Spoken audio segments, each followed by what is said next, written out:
Olá, Floripa, olá, Brasil, olá, mundo. Eu estou, Eustáquio Trepatunas, e este é o programa Vida Inteligente.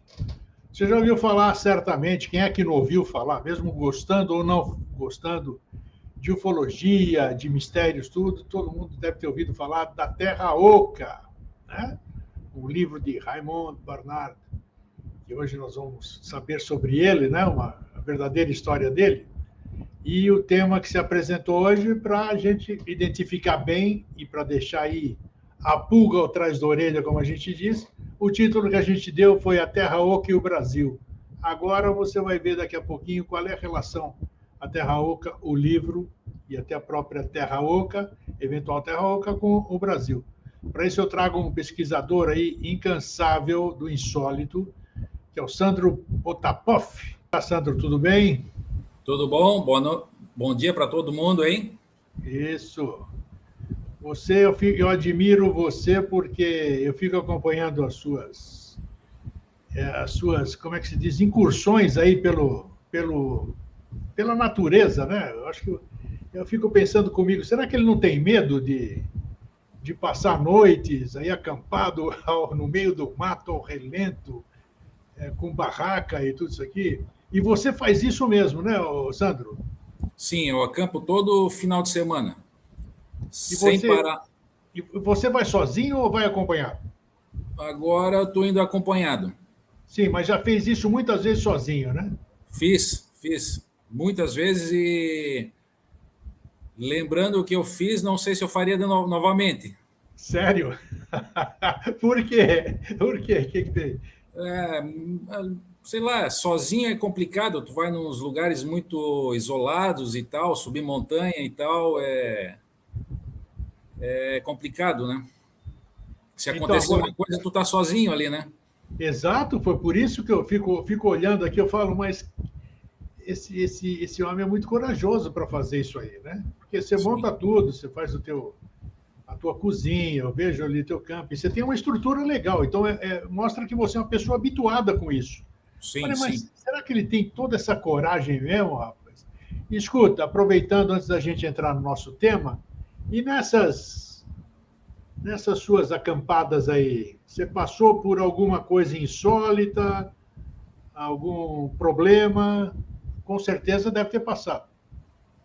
Ah, com certeza. Eu passei num acampamento justamente que é desse tema aqui, né? Perto de uma embocadura. Vamos direto no assunto já. Tá, Passei, vamos lá. passei perrengue lá daí. Porque elas são Tá, então, protegidas, né? sim, agora tá. Onde é que você esteve? Vamos entrar, fazer a pergunta que você mora em Jaraguá ou Joinville? Jaraguá do Sul. Jaraguá do Sul, perfeito. Joinville é perto, é próximo. E a gente sabe aí que tem fala-se muito, você vai esclarecer, porque você visitou aí, fala-se muito, eu nunca visitei, sobre o Monte Crista, né? O Monte Crista, que é uma montanha que tem aí. Eu conheci uma pessoa, aqui em Florianópolis, que morava por aí, e o irmão dela, que tinha uma deficiência mental, mas ele era pleno, assim vamos dizer, de atividade, ele desaparecia 2, 3, 4 dias e ele ia para o Monte Crista. Ele nunca levou ninguém para onde ele ia e não se sabe se ele ia em algum lugar ou não ia. Ele aparecia, mas era misterioso isso. Ele falava, dava algumas dicas e alguma coisa. Fala um pouquinho, então, do Monte Cristo. Não sei se foi aí que foi a sua experiência, o seu perrengue, mas fala um pouquinho sobre isso. O Monte Crista teve bastante relatos de UFOs lá. As pessoas veem bastante discos voadores lá. Isso. Tem também um caso importante que aconteceu na década de 80, famoso, da menina Rosa Krieger, que ela desapareceu numa embocadura no Monte Crista. Olha. O pai dela, ela trabalhava para o dono das terras lá de cima, que era da Caesar. Caesar Parafuso é dono do Quiriri lá em cima. E essa menina, ela desapareceu na frente de todo mundo que estava roçando o terreno. A princípio, eles pensaram que ela caiu numa claraboia, né? Mas os bombeiros varreram, por dias e não acharam ela até hoje. Sério mesmo? Puxa Sim. vida. Sabia. E, na verdade, assim, o foco meu é o Cantagalo, é a montanha onde o autor do livro A Terra Oca esteve. Isso. Também. Falam do Cantagalo, exatamente. São dois. Exatamente. O Monte Cristo, que é o mais divulgado, mais conhecido. Os guias levam mais pessoas para ali, não sei porquê, né? Uhum. E o Cantagalo também. Então, fala um pouquinho sobre o Cantagalo e já vamos entrar na questão do Raimundo Bernardo. O interessante é que o Cantagalo, o Monte Cristo e o Castelinho dos Bugres, um do outro está a 33 quilômetros de distância e formam um triângulo. Opa, tá. Já é interessante essa informação. Sim. O Castelinho dos Bugres é uma formação rochosa que lembra muito, para mim, é monumentos Atlantes, tá entendendo? Da época da Atlântida, ainda que sobrou. E por isso, lá também tem, no Castelinho dos Bugres tem um relato que um índio num cavalo entrou dentro e sumiu também. Nesse lugar, no Castelinho, você encontrou alguma inscrição rupestre, alguma coisa nesse sentido, alguma coisa diferente? É assim, Grego, não se encontra nenhuma Evidência. evidência, porque esses lugares são muito visitados, depredados, e Infelizmente. Isso são vestígios de 10 mil anos, no mínimo, que teriam da Atlântida, né? Mesma coisa no Quiriri, por exemplo. Sim. Lá em cima não tem mais nenhum vestígio, porque todo mundo já fuçou que deu. Um relato interessante, do lado do Monte Cristo tem a Serra Queimada. É um lugar que vai pouca gente. E lá está cheio de escrituras na rocha de índios Guarani. Tá. Por quê? Porque lá está preservado. O Quiriri, tu sabe como é que é? Todo mundo virou um ponto turístico muito forte e não aparece mais nada. O Quiriri está no meio do caminho de Piabiru ou não? É bom tu levantar essa questão assim, que o caminho do Piabiru ele começa pelo rio Itapucu, tá. Certo? O Cabeça de Vaca ele entrou em 1500 em 1500 pelo Itapucu, né?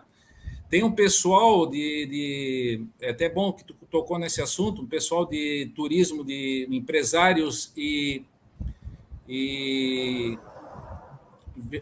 políticos que está vendendo a história que o Piabiru começa pelo Monte Cristo, mas não é verídico, tá? Até hoje não tem acharam nenhum vestígio inca que eles falam que tem no Monte Cristo, né? Sim. E só para uma outra observação, aquela escadaria de pedra que tem no Quiriri, que sobe para o Quiriri, certo? Em Garuva.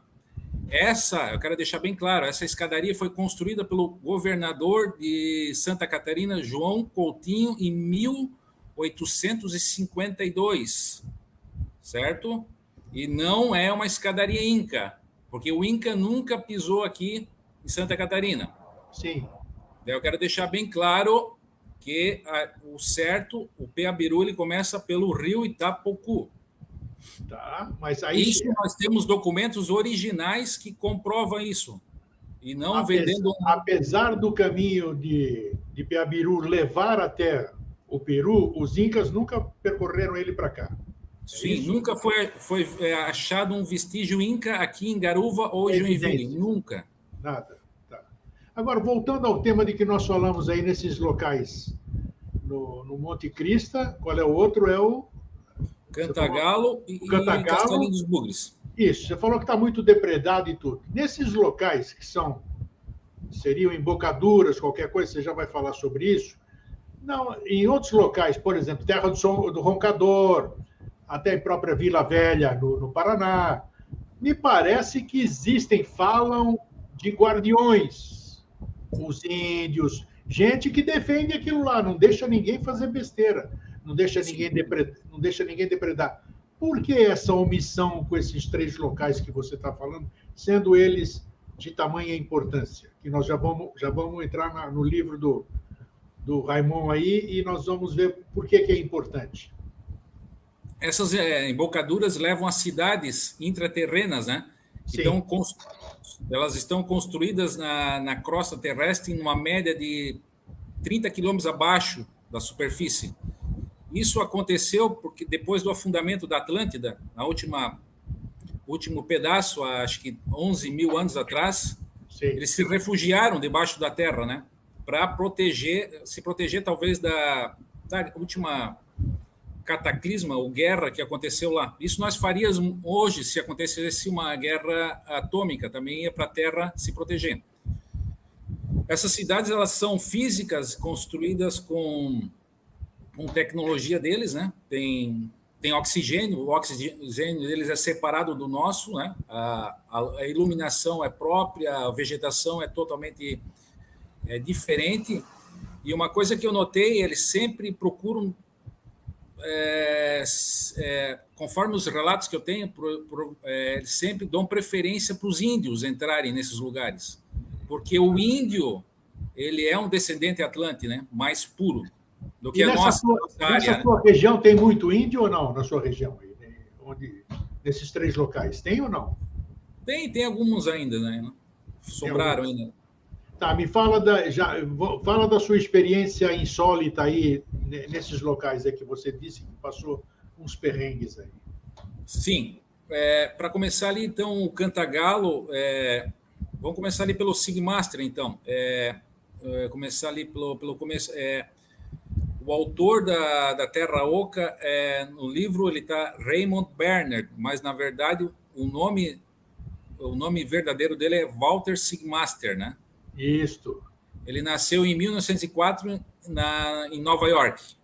Ele era um esotérico, vegetariano, e mexia bastante com medicina natural e fazia uns xaropes. Isso na década de 40 era proibido e os Estados Unidos perseguia ele. Devo resumir bem rápido. Daí ele foi pulando de cidade em cidade, foi descendo para o México, o Equador, fazendo sempre colônias naturalistas, né? Espirituais, vegetarianas. E, por fim, ele veio parar no Brasil. Ele gostava do tema, né? Discos voadores e essas coisas, né? Exatamente. Em 1957, ele estava em São Paulo e estava numa livraria e ele achou interessante um livro chamado Mundos Subterrâneos e os Discos Voadores. Do Runeguin, escrito por um eubiota, né? Isso. Daí ali ele ficou muito interessado e quis conversar com o JHS. Olha, tá. No outro ano ele foi conversar, foi para São Lourenço conversar pessoalmente com o JHS. E o JHS falou para ele ir para Santa Catarina. Olha. Em Joinville, onde tem as embocaduras. Daí o seguinte, o Sigmaster, ele era rico, de família rica. Ele tinha muito dinheiro e ele comprou um terreno em Barra Velha. Só para tu ter uma noção, ele comprou em 1958, se eu não me engano, metade da Barra Velha inteira, a lagoa inteira. Puxa. E lá ele montou uma colônia espiritual e esotérica e vegetariana. E lá ele vendeu vários lotes para pessoas lá dos Estados Unidos morar aqui. Isso eu tenho até os documentos dessa colônia que ele fundou. Tenho também os registros dos terrenos que ele vendeu daqui do Brasil, de Barra Velha, para americanos. Você está escrevendo um livro sobre isso, né? Que eu estou sabendo, é isso, né? Tô. Eu quero. Nesse livro você vai colocar tudo isso aí que nós estamos conversando hoje aqui. Toda a biografia do Sigmaster, toda. E com ilustração, com tudo, os locais e toda essa coisa. Ótimo. Na verdade, o título vai ser Terra Oca 2, as explicações, que eu quero aprofundar melhor também com explicações sobre a Terra Oca, né? Boa. Então, prossiga sobre o loteamento que ele fez aí. Essas informações eu consegui todas do Sigmaster, documentos originais, porque eu conversei com o tabelião Mário Cubas. Eu conversei pessoalmente com ele, ele me forneceu esse Mário Cubas, ele era amigo do Sigmaster. Na época, ele falava, ele era de Joinville, e o Sigmaster estava em Joinville, e esse tabelião falava em inglês. Sim. E conversava com o Sigmaster e sobre os terrenos que comprou, ele passou a documentação todas. E o Sigmaster era uma pessoa muito isolada, muito não se misturava com ninguém. Ele era muito excêntrico. Então, difícil ele conversar com uma pessoa. Ele andava tudo de preto, uma túnica, uma barba bem grande, um chapéu preto. Imagina na época, em 1950, né? E ali eu consegui todas as informações. E o Sigmaster, ele tinha, quando ele estava em Barra Velha, ele passava o conhecimento, tinha pessoas que moravam lá, e o pensamento mais elevado, ele tinha outro grupo. E o Sigmaster, ele tinha uma equipe que andava no mato, tinha um capitão, que ele chamava Capitão X, que ele fazia as explorações. Então, ele pediu para esse capitão ir lá no Cantagalo, porque ele tinha informação do JHS. E lá, no topo, encontraram uma embocadura. Outra coisa interessante, em 1960, em Joinville, tem um relato interessante do Inca. Esse Inca era amigo do Sigmaster. Na verdade, ele era um descendente de Inca. E ele era amigo do Sigmaster. Olha só a história. Ele mandou esse relato para o Ray Palmer, editor da revista Histórias Incríveis, que era uma editora, um livro bem famoso nos Estados Unidos na década de 60. Sim. E lá tinha relatos de ufologia do mundo inteiro nessa revista. E esse Inca, ele escreveu, o Sigmaster escreveu uma carta desse Inca, descendente, e mandou para o Ray Palmer. Na carta é bem interessante, fala o seguinte, assim, que eu vou falar, esse descendente de Inca, ele estava no Rio Palmital, em Joinville, tá, que é perto ali do Vigorelli, em frente do Cantagalo. Certo? Ele estava ali bebendo água, em 1960. Talvez é o Rio Cubatão, do lado, ainda tem água doce ali. Mas faz parte ali. Daí, do outro lado da montanha, tem o Cantagalo. Lá ele diz que ele escutou um barulho do alto da montanha, tipo uma coisa chamando ele, né? Daí o que ele fez? Ele atravessou o Rio Palmital a nado, demorou 1 hora, e atravessou mais a mata, né? Daí chegou nos pés do Cantagalo. Daí ele falou, demorei mais 2 horas e meia para chegar no topo. Justamente é o que a gente leva para chegar no topo, subindo, né? Porque o Cantagalo tem 560 metros de altitude, quase 600. Ok. Ele chegou lá em cima e achou um buraco no chão, vitrificado, né? Daí ele falou que ele pegou os cipós e amarrou e fez uma corda e desceu por 100 metros na montanha. Dentro da montanha ali ele achou um corredor trabalhado, todas as paredes, né? Andou por 2 quilômetros e chegou num guardião. Olha só. E ele foi autorizado porque ele é um descendente de Inca, descendente de Atlante, né? E daí ele teve autorização. Antes ele teve que entrar dentro de uma câmara de purificação, tipo assim, para purificar os poros do nosso oxigênio aqui, né? Para descer lá para baixo. Daí quando desce lá para baixo, desceu e chegou numa cidade Atlante, onde o oxigênio é muito mais puro, a alimentação é melhor, e lá ele conheceu. No Cantagalo, isso. No Cantagalo. Isso é um relato. Daí ele passou para o Sigmaster, que estava em Barra Velha, né? Essa história. Ele perdeu totalmente o interesse na colônia dele e foi atrás dessa embocadura. Sim. Isso é um relato, né? Esse relato comprova que a montanha certa é o Cantagalo. Tá, você teve alguma experiência lá? Porque você falou que você teve alguma coisa. Conta a sua experiência aí.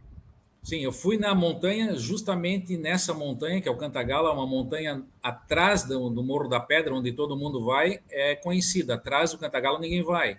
Sei. Acampamos lá em 2011, com com dois cachorros de caça em 4 pessoas e escutamos barulhos que eu nunca escutei, estranhos. Sim.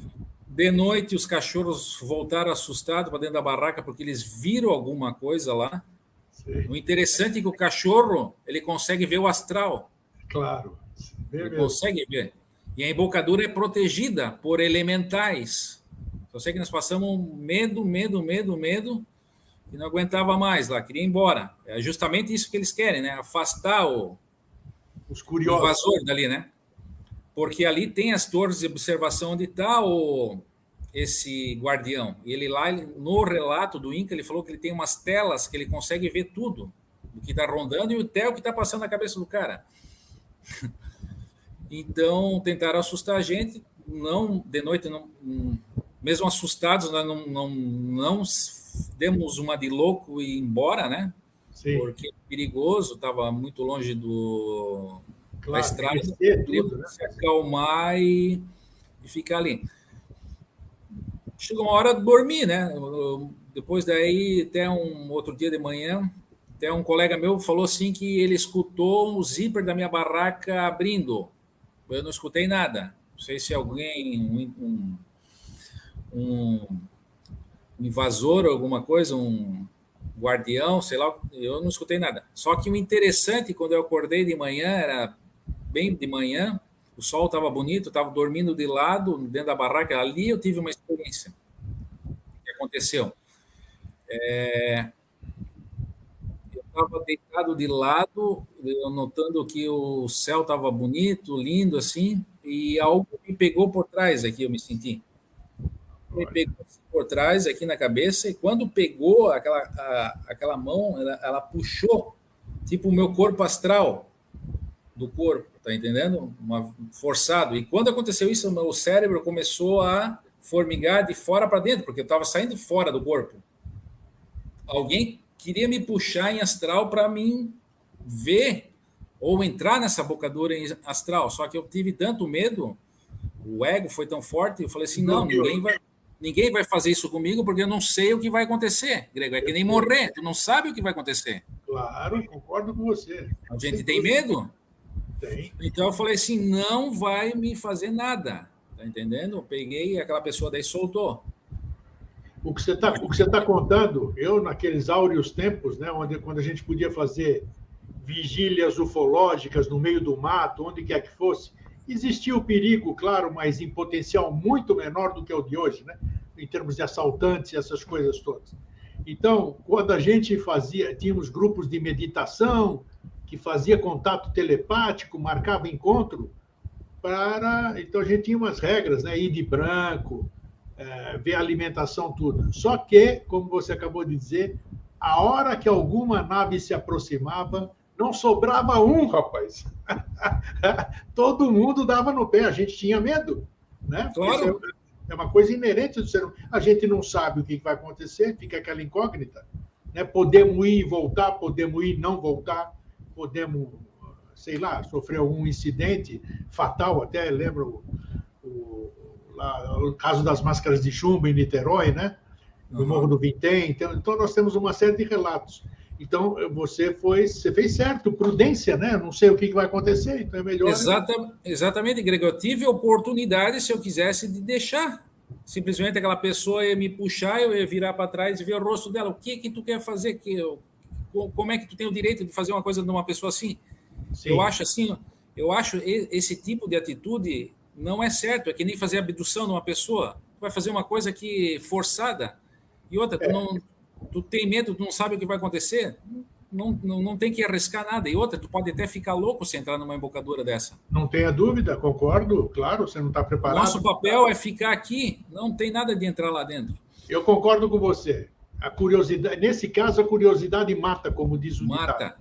Mata. Quando você tem uma preparação, quando você sabe o que está acontecendo com você acompanha alguém com segurança, você vai percebendo sua transformação, essas coisas todas, vai te dando segurança. Olha, eu posso ir nesse lugar porque eu estou preparado. É que nem eu querer viver dentro da água sem ter guelra, né? Mas se eu começo a desenvolver capacidade respiratória de 5, eu consigo ficar 15, 20 minutos embaixo d'água, eu reúno condições para fazer uma visita e vou em segurança, né?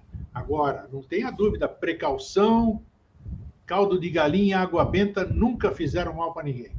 Agora, me diz uma coisa, fala a obra do Walter, como é que ele escreveu esse livro? Por que ele escreveu? Quanto tem de ficção? Quanto tem de realidade? Esse livro é uma incógnita. Acho que o que você vai escrever é uma ousadia, né? Eu considero uma ousadia. Terra Oca 2, parte 2, vamos dizer assim, né? Mas você tem elementos que eu sei que você é fuçador, você é pesquisador, você vai atrás. Então, você deve ter documentação farta para corroborar e documentar tudo aquilo que você vai falar. Fala um pouquinho do Terra Oca, do Raimundo. O que é esse livro, na verdade? É ficção? O que tem de real? As embocaduras no Brasil realmente existem? Elas estão ou não ativas? Que história é essa? O Walter Sigmaster, ele tem um interessante, ele está sepultado em Joinville. Sim. Ele morreu em 1965, eu tenho um atestado de óbito, só que ninguém está achando a sepultura dele. Olha! Esse está complicado porque, na época, talvez ele foi colocado em qualquer sepultura e a família não foi ver, passou muito tempo, talvez eles tiraram os ossos para colocar outro, né, e tal, e seria muito importante nós achar a sepultura dele para fazer uma homenagem para ele, porque é uma pessoa bem importante e está sepultado em Joinville, pouca gente sabe, né? E o que tem de real nessas embocaduras são os relatos também que eu percebi que tem ali na região, né? Que eu acompanhei alguns casos ufológicos, assim, que, por exemplo, assim, teve em 2014 uma acomodação de rochas ali perto do Rio do Júlio. Sim.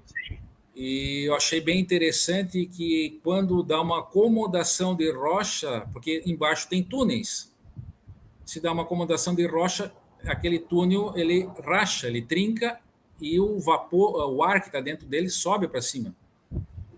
E isso aconteceu em 2014 e interessante que apareceu daí um disco voador que todo mundo filmou e tirou fotos dele aqui em Jaraguá, porque ele saiu do estrondo, né? Sei. Aquele disco voador clássico, com um monte de luzinha do lado e tal.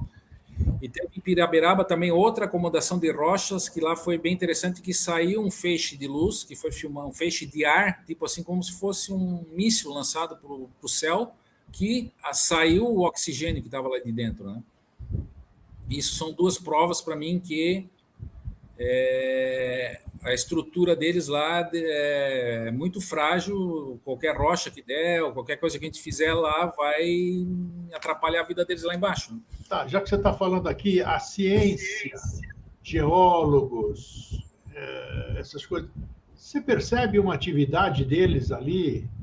Quando eles consideram isso tudo uma maluquice, uma invenção, ou existem pesquisas sérias, vamos dizer, de autoridades, de faculdades, de sociedades esotéricas sérias, digamos assim? Como é que é essa pesquisa? As pessoas vão atrás ou consideram isso uma ideia de louco? Não vão atrás, eles só querem vender se é alguma coisa referente ao turismo, daí sim. Daí vão turismo, atrás. Tá. Daí eles estão tentando vender agora até uma coisa que é Inca, por exemplo, o caminho do Piabiru é Inca, que passa lá no Quiriri, isso vende, né? Isso vão atrás. Sim. Agora, outro tipo de pesquisa ali, não vão atrás, né? Tá, me diz agora, aquilo que eu te perguntei, você ainda não respondeu. O Walter, o Raimund, que usou esse pseudônimo para escrever, né? O livro A Terra Oca, o que tem de verdade e o que tem de ficção nesse livro? Quais são os elementos e qual é a fundamentação que ele teve para escrever o que ele escreveu, fora a conversa que ele teve com o professor Henrique José de Souza? E depois, claro, ele foi para Joinville, até acabou morrendo lá, como você disse, né?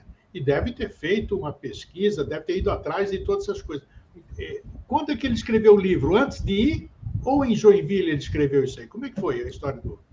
Ele escreveu em Barra Velha, na época que ele tinha, em 1965, 64, ele escreveu justamente quando ele estava A ali Terra Oca foi escrita no Brasil, o em livro. Barra Velha. Tá, boa. Uhum. Justamente pelo o fundamento, acho que maior do Terra Oca são os Atlantes, né? Que segue essa linha ali, né? Que na verdade a gente acredita que os discos voadores eles não vêm de fora, mas são os próprios Atlantes, né? Civilização anterior à nossa, né? Esse é o fundamento, né? Daí, por exemplo, os Atlantes, a Terra tem que uma coisa que tem que deixar bem claro: Terra Oca é uma coisa, certo? E Atlantes, cidades subterrâneas é outra. Tá. Porque, assim, pelos estudos que eu estou fazendo, a Terra Oca ela é oca desde a formação dela. Ela ficou oca porque quando a Terra estava na formação, estava Gasosa ainda, gasosa. Não, estava em estado de sólido ainda derretido, sabe, né? Porque ela foi esfriando com o tempo, né? Sim. Nesse estado que ela estava, nesse estado de sólido derretido, um outro planeta bateu nela. Isso a ciência fala nisso, né? Um outro planeta bateu nela que daí formou a Lua, né? Tá entendendo? Tá. Dessa colisão de um outro planeta bateu no nosso planeta e formou a Lua com só que com essa batida de outro planeta aumentou a rotação do eixo da Terra. Tá. Daí o que aconteceu? Esse metal era um metal líquido ainda, que ela estava quente, né? A Terra girando mais rápido deu um efeito centrífugo, que o centro foi jogado para os lados, formando o oco do planeta. Essa é uma teoria que eu estou explicando que ninguém está falando, né? Por exemplo, o Sigmaster ele não vai tão a fundo nesse ponto como que a Terra virou oca. Então é que nem uma centrífuga, tu coloca a roupa, ela se joga para os lados por causa da rotação mais rápida. Mas muita gente questiona, Sandro, eles querem derrubar essa possibilidade de Terra Oca, diz que todo mundo isso existe, porque é comprovado pela ciência, a Terra tem atividade, tem rocha líquida e o centro seria magma. Então, onde é que entra esse oco dentro do magma, vamos dizer? Como é que você explica? Boa pergunta. Que daí, como a Terra é centrífuga e jogou a massa para os lados, formou uma crosta ao redor da Terra Oca de 2.000 quilômetros de espessura. E no meio dessa crosta não esfriou e ficou a lava. Entendeu? Ela está no meio dessa crosta que separa a nossa superfície da parte oca. E a parte oca na verdade, a agartha. Tá. Por exemplo, assim, o nosso mar que circula aqui dentro, no nossa superfície, ele circula na forma invertida, ele entra pelo Polo Norte ou Polo Sul, pelas duas embocaduras principais, e tem o mesmo oceano, circula aqui e circula fora. E lá dentro, como é que funciona? Não tem um sol interno no meio da parte oca, né? Na verdade, funciona pelo eletromagnetismo, que tem na borda tem as auroras boreais, né? Que pega o sol, entra pelas bordas e forma a aurora boreal, e essa energia do sol ela entra dentro da parte oca e circula por dentro e forma o campo magnético que protege, e lá dentro forma tipo um neon, uma luz fria que ilumina a parte interna. Isso quem pesquisava bastante eram os nazistas.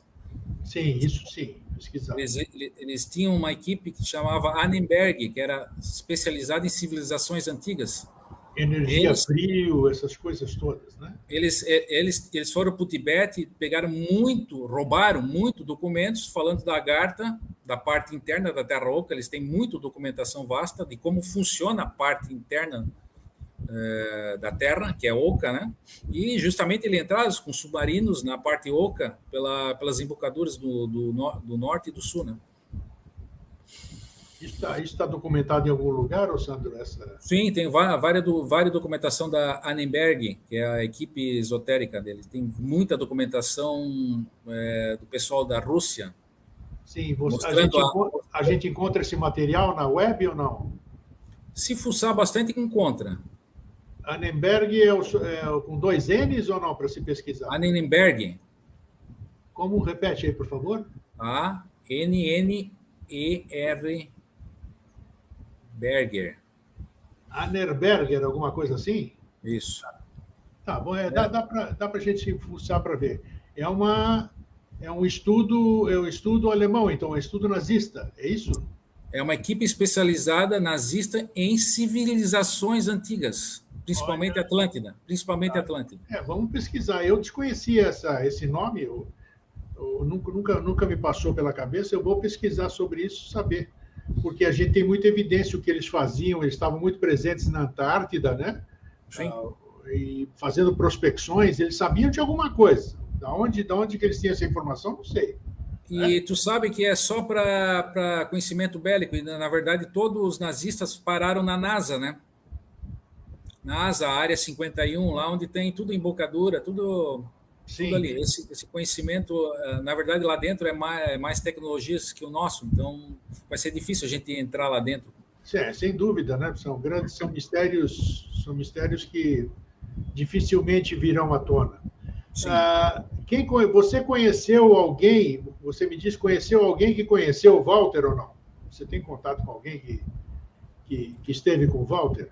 O Raymond Bernard? Foi aquele tabelião, né? Sim. Que era amigo. E acho que foi essa única pessoa que teve contato. Mas ele teve mais contato com pessoas, prefeitos de Joinville, bastante gente. Ele era bem conhecido também.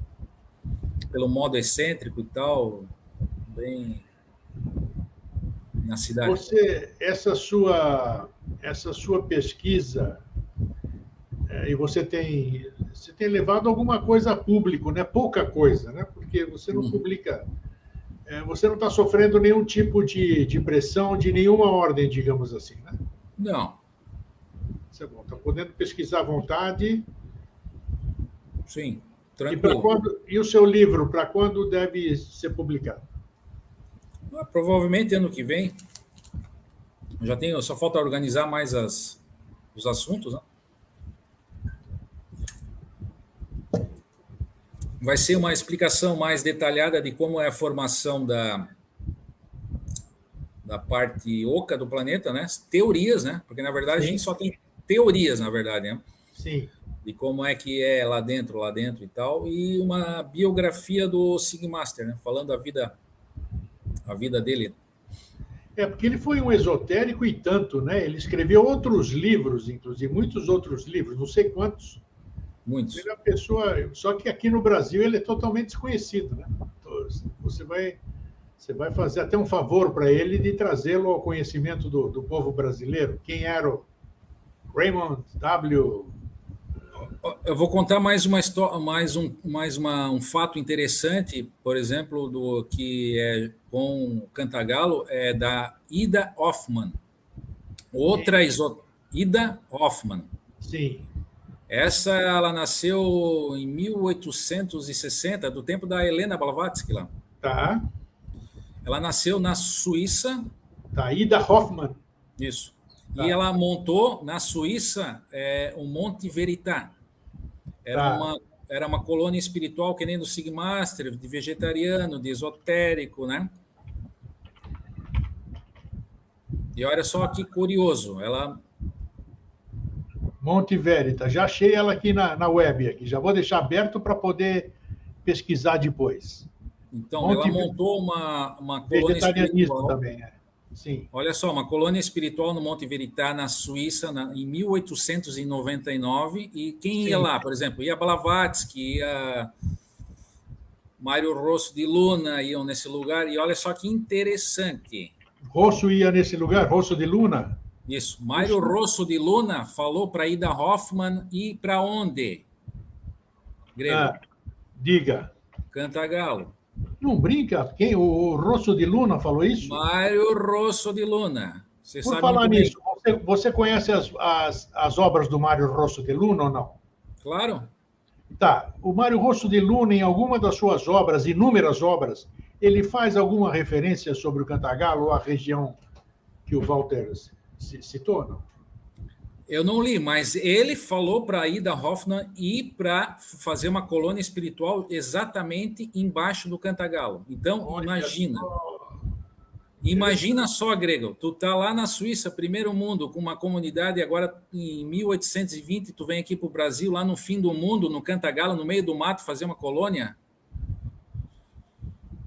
E essa colônia não saiu, ou saiu? Saiu, ela morou lá um tempo, se chamava, acho que era Colônia do Sol, alguma coisa assim, mas era exatamente embaixo do Cantagalo. Então ela veio antes que o Sigmaster, em 1820. Ela fez essa E aí, colônia. o que existe lá hoje? Hoje já não existe mais, é só um terreno que ficou lá, mas ela é justamente por causa dessa embocadura principal que tem no Cantagalo. Mário Rosso mandou e JHS também mandou. E depois ela sai de lá e vai para Ponta Grossa. Mas você esteve nesse local ou não? Naquela base, nesse terreno aí? Não tive no terreno, mas é debaixo aos pés do Cantagalo, né? Provavelmente ela subia lá em cima, que lá em cima tem embocadura. E interessante que, por exemplo, no livro do Sigmaster, ele fala sobre o Cantagalo, né? Sim. E que existe um livro primitivo escrito em alemão, por um primitivo alemão.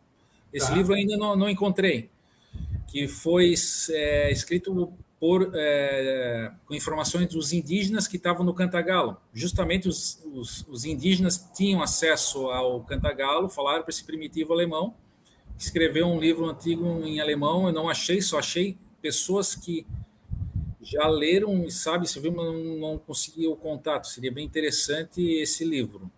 Você sabe o nome, pelo menos, ou não? O livro eu não me lembro o livro, só sei que é um livro que fala sobre o Cantagalo, né? As embocaduras, e é um livro bem artesanal. Mas é do Walter, escrito pelo Walter ou não? Não, por um primitivo alemão que ninguém sabe. Tá, ninguém sabe quem foi, tá. Só foi o Sigmaster que falou, e provavelmente o Sigmaster tinha esse livro aí. Tá. Só que ele só deu dicas, né, para... Puxa, então você tem muita coisa para ir atrás ainda, né, Sandro, para pesquisar?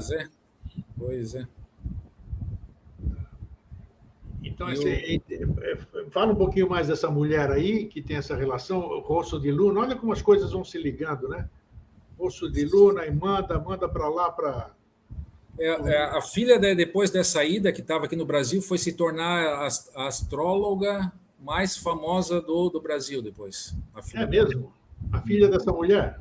Isso, não lembro o nome dela, mas é a pessoa super famosa que foi a maior, se tornou depois dela, porque o conhecimento que eles têm, né? Sim. A Ida Hoffmann ficou um tempo ali morando nessa colônia ali, debaixo, aos pés do Cantagalo, e depois foi para Ponta Grossa, onde que morreu. Lá também tem bastante embocadura, né? Ponta Grossa, Vila Velha, né? Fala-se muito. Muita. E justamente outro lugar que tem embocadura foi para lá daí também. Mas eu achei interessante, né? Uma pessoa do naipe dela estar aqui, né? E com informações de, por exemplo, JHS, informações do Mário Rosso de Luna, né? Puxa vida, então, ninguém viria para essa região à toa ou sem informação. Sim, é uma embocadura ativa, né? Agora não sei se ela está ativa ainda, né? Mas com certeza deve estar, né? Quanto mais silenciosa, porque dizem que a gente não consegue nem acessar, quanto mais dizer que está ativa ou inativa, que não sei o que, não sei o que. Como é que a gente vai saber? O Cantagalo ele é visto muito OVNI entrando, e principalmente debaixo da água. Eles entram provavelmente pelo canal ali da Baía da Babitonga, entram nessa embocadura por baixo, né? Sim, fala-se muito, né, de OVNIs na Baía da Babitonga, né? É uma coisa interessante que hoje a gente não vê mais muito OVNI, por quê? Porque cada um tem na mão um celular, é mais fácil hoje filmar, eles também se ligam, né? Sim. Não vão ficar dando bandeira agora, porque eles podem, com a rotação deles, ficar invisível para nós, né? E entrar ali dentro nessa embocadura ali e tal, né?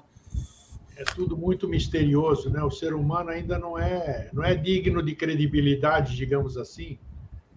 Com certeza. Se nós fôssemos uma civilização harmônica, civilizada mesmo, não tenho a menor dúvida que esses seres, independentemente da procedência deles, eles fariam contato, né, massivo, não com um ou com outro que eles achem que é mais preparado, mas, como ele diz, eles têm medo, né? Porque medo, eu acho que eles desconhecem essa palavra, mas receio de que a gente pegue uma tecnologia que serve para tanta coisa boa e transforme em coisas bélicas, coisas de destruição, né? O ser humano é assim, pega aí. Nós temos o Werner von Braun, que lamentou profundamente. Ele falou, no túmulo antes de morrer, ele disse, se eu soubesse que a minha invenção ia acabar virando uma bomba atômica, eu não teria feito ela, né? E esse aí era um nazista ainda. Então, só para você ter ideia, sabe? Então é assim, nós não temos ainda essa credibilidade. Então, eu acredito que eles, na verdade, com certeza, como tu falou, eles não vão abordar ninguém é mais merecido um do que o outro, tá entendendo? O negócio, eles estão protegendo a cidade deles, porque tem muito túnel, muita coisa, nós podemos danificar com uma acomodação de rocha. Não tenha dúvida. Você acabou de dizer, você já pensou, nós temos que ser pé no chão aqui, né? O assunto é delicado, o assunto pode parecer assunto de louco, né? Muita gente que assistir pode dizer que é isso. Mas já pensou se você descobre uma embocadura ali? Vem turismo de todo lugar, vai incomodar aquela coisa lá, vai acabar com a paz daquilo e vai ser o que você disse, aí vai virar uma coisa comercial, e não é isso. Se fosse assim, eles mesmo abririam o parque de diversões para as pessoas. Então, é uma coisa que o ser humano, essa civilização ainda não alcança. Qual é o objetivo, né? Porque eu tenho certeza, seja lá quem eles forem, que eles não pensam a nível individual, micro, eles pensam a nível macro, em termos de planeta, em termos de evolução, em termos de uma civilização maravilhosa, né? Que muita gente duvida até hoje que existiu, que foi a Atlântida, né? Um continente maravilhoso, um continente que tinha tudo que todo mundo sonha hoje, já existia na Atlântida, né? E mesmo assim conseguiram. A própria civilização atlântica conseguiu ser seduzida por essas coisas que nós todos estamos sujeitos e com toda essa tecnologia, enfim, conseguiram afundar na última parte. Poseidone, você falou há 9.600 anos atrás, foi o último afundamento, né? Então, eu acho interessante você continuar os estudos. Você está sozinho nisso ou você tem parceiros aí, vamos dizer, que comungam da sua pesquisa, estão com você nessas noitadas,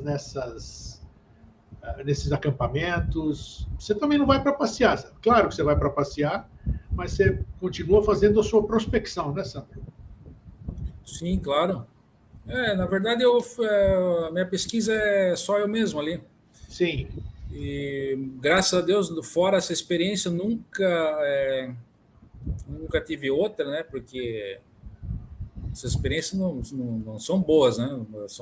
Já vi OVNIs, claro, na região, indo para lá, luzes, e quando fui ver bem perto, era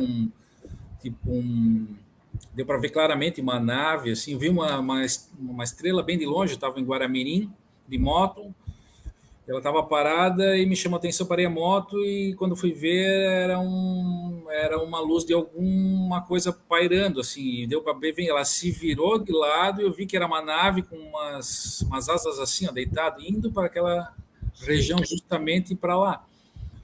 Ali é uma região que muita gente vê muita coisa. Eu me lembrei agora, aquele irmão da minha amiga que desaparecia de vez em quando na região, ele falava algumas coisas de cânticos, que ele ouvia cânticos de noite ali. Sabe? Eu não sei de onde vinham os cânticos ali, era no meio da montanha. Isso eu sei, porque ele se metia para lá. Ninguém sabia onde é que ele ia, mas era naquela região lá. Crista.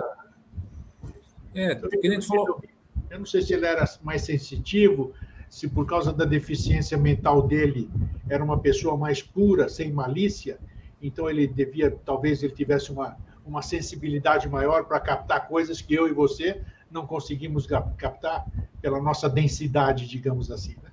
Então, isso eu não vejo assim nexo deles fazer contato conosco, assim, não sei para quê. Eu também não. Para quê? Para que mexer com a gente, tá entendendo? Eu acho assim que tem que respeitar o livre-arbítrio, eles ficar abduzindo, fazendo coisa para quê? Vai mudar alguma coisa, a pessoa ter uma experiência e contar para ninguém vai acreditar. Mas entramos numa questão a qual eu acredito, como aqui nós temos diversas raças aqui, né? Asiática, a branca, a amarela, a negra, uma série de coisas, pigmeus, gigantes, anões e tudo.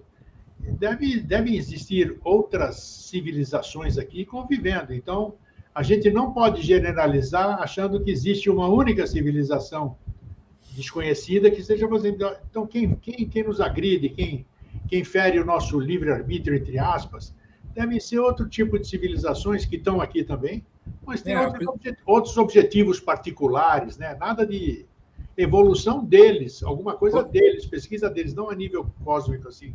Sim, por exemplo, aqueles Greys, né? Os Greys abduzem a gente, fazem inseminação, faz todas aquelas coisas ali que, pelo amor de Deus... Não tem dó nenhuma. Então, tem dó nenhuma. Dó nenhuma que eu digo, porque eu tive as minhas experiências, milhares de pessoas ao redor do mundo tiveram experiências que, por mais que uma grande maioria invente, outra maioria não.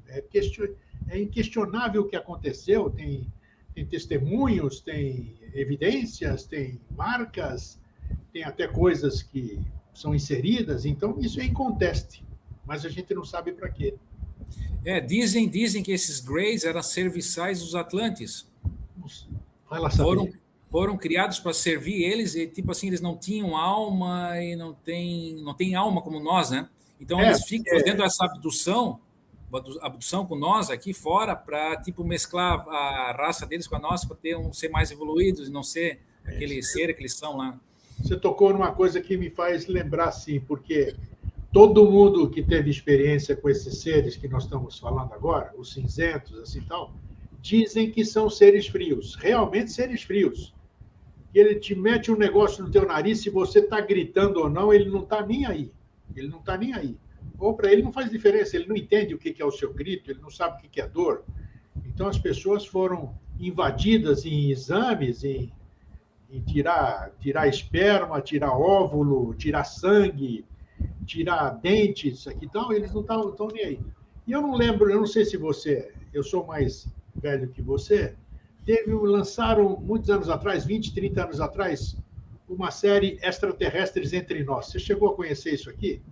Foram seis DVDs. 6 DVDs, no tempo que o DVD ainda era do rolo aqui e tal. Né?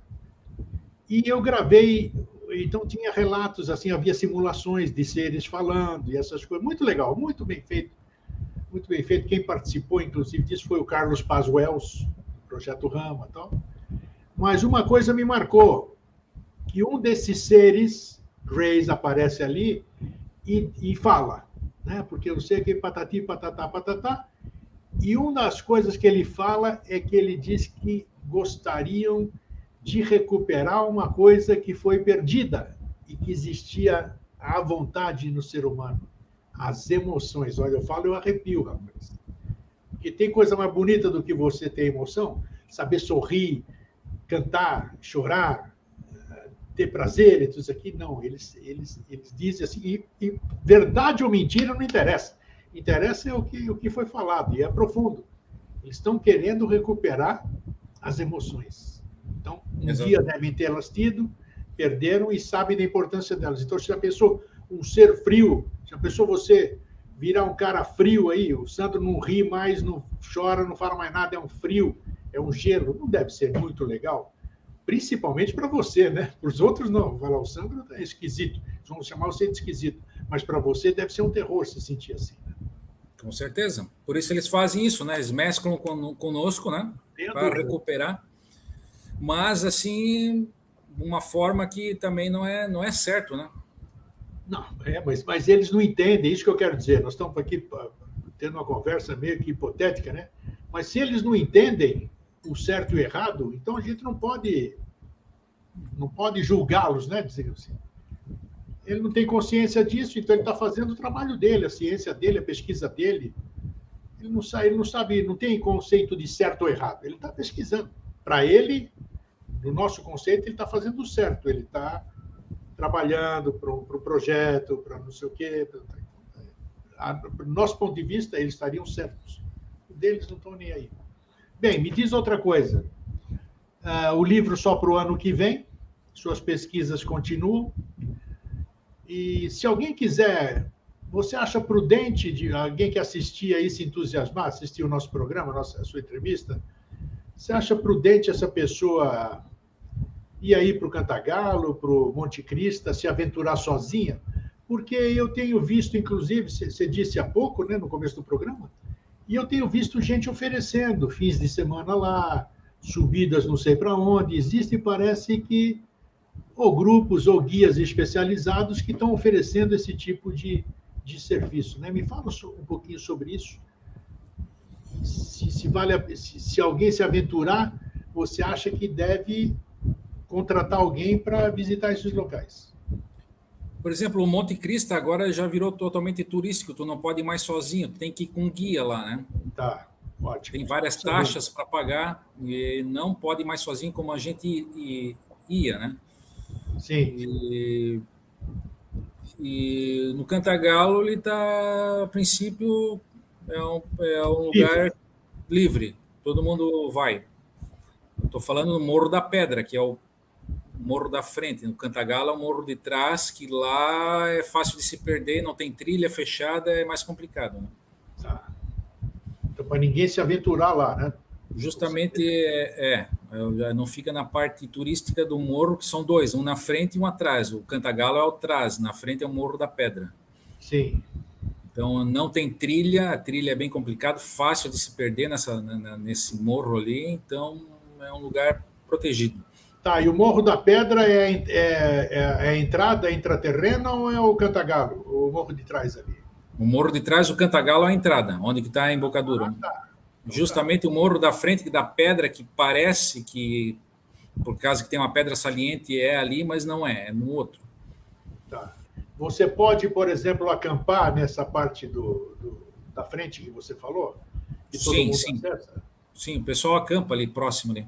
Acampa e você tem a visão do Cantagalo inteira, vamos dizer. Se eu quiser passar uma noite ali, eu vou ver o Cantagalo, não tem nada na frente para atrapalhar. Exatamente. Vai ver um morro com um monte de vegetação, não vai ver nada de mais. Né? Nada totalmente, de pedra, nada. O que pode nada de pedra, nada. O que pode acontecer durante a noite alguns fenômenos ópticos de luzes, alguma coisa assim. Principalmente no Cantagalo vai escutar alguma coisa, os elementares ali protegendo aquele lugar, barulhos, isso aí com certeza, nós passamos por lá. Você não teve curiosidade? Você falou há pouco, eu fiquei curioso já. Você falou do relato do Inca que esteve ali, que falou que tinha uma entrada vitrificada, né? E que ele teria descido. Você nunca teve curiosidade de chegar, pelo menos, até essa entrada, fotografar essa pedra vitrificada? Não entrar, porque eu não sou louco, nem você seria louco, tenho certeza, de entrar naquilo lá. Né? Aquilo é muito difícil de achar, porque a vegetação cai em cima, fecha e não se vê nada. Não está exposto assim para você chegar lá. Está no meio da vegetação. Provavelmente está na vegetação, a vegetação já cobriu aquilo e para achar aquilo lá não vai achar mais nunca. Está entendido. Só quem sabe mesmo para chegar lá, né? Só quem, sei lá, só quem eles chamam para ir. E não tem o menor interesse de descer lá embaixo. Também não. Também não. Já estive em lugares aí. Que fico sabendo, respeito. Você pode me dizer, 50 metros daqui está lá uma embocadura. Bacana, beleza. Deixei a embocadura lá, respeito, saúdo mentalmente a embocadura e não quero nem saber. Com certeza. Se me convidarem um dia e me derem condições, como nós falamos aqui, aí eu vou. Não tem problema. Mas na louca, como curioso, de jeito nenhum. É isso então, aí.